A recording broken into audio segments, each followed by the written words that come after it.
मरीज का नाम रमेश लोंढे, उम्र 42 साल, सांगली के रहने वाले। पहली बार जून 2016 में परेशानी हुई, जी मचलने की, पेट दर्द की और भूख ना लगने की। मुझे शुरुआत में उल्टियां होना, जी मचलना जैसी परेशानी होती थी।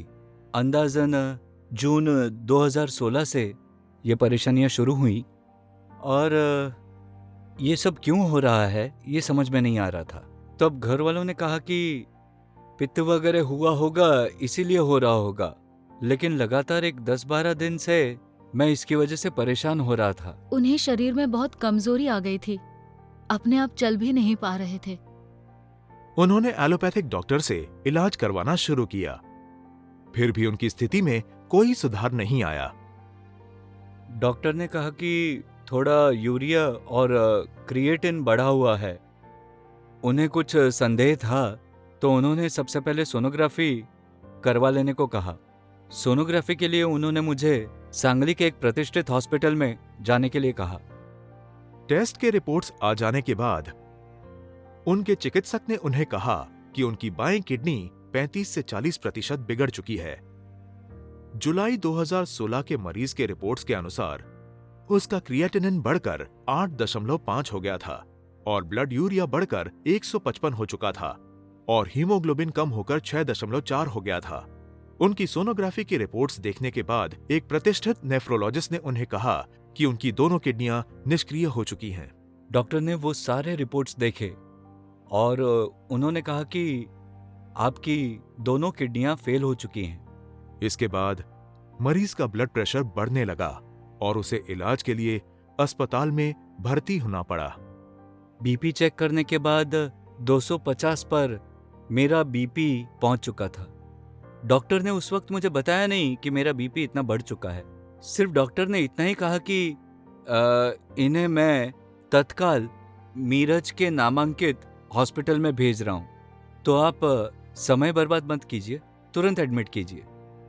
मरीज को 9 महीनों तक हफ्ते में 2 बार डायलिसिस करवाना पड़ता, फिर भी उनकी तबीयत में कोई सुधार नहीं दिख रहा था। तुरंत तो मुझे किसी ने नहीं बताया, लेकिन थोड़े समय के बाद समझ में आया कि डायलिसिस क्यों करवाते हैं। डायलिसिस की प्रक्रिया शुरू हुई और बहुत ही दर्दनाक था वो सब, क्या बताऊं। 4 घंटों की प्रक्रिया थी वो, पर क्या करता, आखिर जान बचानी थी तो सहता रहा और 9 महीनों तक मेरा डायलिसिस लगातार चलता रहा। अब उन्हें ज्यादा लक्षण महसूस होने लगे, जैसे कि भूख पूरी तरह से बंद हो गई और कमजोरी बहुत बढ़ गई। आखिरकार डॉक्टरों ने उन्हें सुझाव दिया कि अब किडनी ट्रांसप्लांट ही मात्र एक उपाय बचा है। डायलिसिस में भी उन्हें बहुत परेशानी होती। फिर हमारे पड़ोसी ने हमें सलाह दी कि मॉडर्न होम्योपैथी कर, जो कि कोल्हापुर में स्थित है, वहां जाकर इनका इलाज करवा। अगस्त 2016 में मरीज ने मॉडर्न होम्योपैथी से इलाज करवाना शुरू किया और इलाज के 1 ही महीने के दौरान मरीज की तबीयत में बदलाव दिखने लगा। उनकी सारी परेशानियां एक एक करके ठीक होती गईं और वे एकदम ठीक हो गए।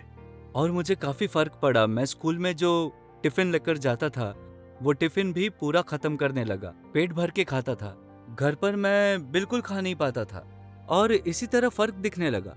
और होम्योपैथी की दवाइयों से मुझे बहुत ही अच्छा रिजल्ट दिखने लगा। उनके नए रिपोर्ट्स के अनुसार उनका हीमोग्लोबिन बढ़कर 14.20 हो गया था, उनका क्रिएटिनिन 2.9 था और ब्लड यूरिया कम होकर 72 हो चुका था।